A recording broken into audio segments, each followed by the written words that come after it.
guys, welcome back to the channel. It's been quite a while since I did a video, but this morning I decided to just show a little bit of the warm-up. I was unable to do that other drawing in the video because my video camera stopped, but I was able to get this second drawing in there for you.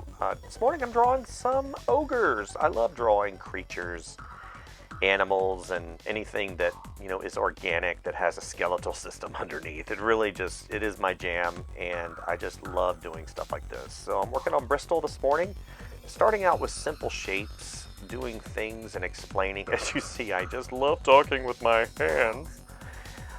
Explaining the process to which I go through, putting that artistic and that drawing roadmap down as I create and sculpt the drawing on the paper. I think it's important that, we as budding artists and also people that have been in the industry a while always explore different avenues and ways of creating things visually.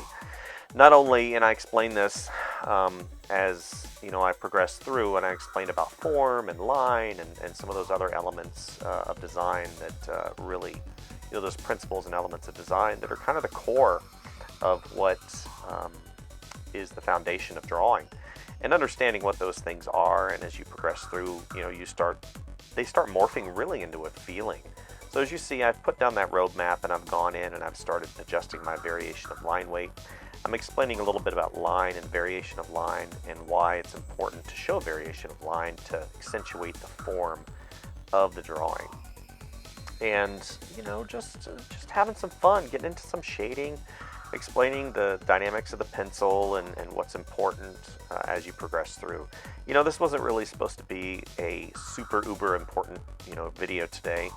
But it is part of the process. Warming up and drawing and creating is something that I really hold near and dear to my heart, and I encourage you to do it too.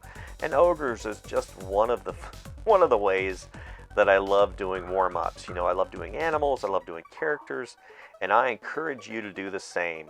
No bad drawings on this channel, right? We always want to do good stuff, and I encourage you to do the same. So thank you guys, and like and subscribe, and we'll see you next time. Bye.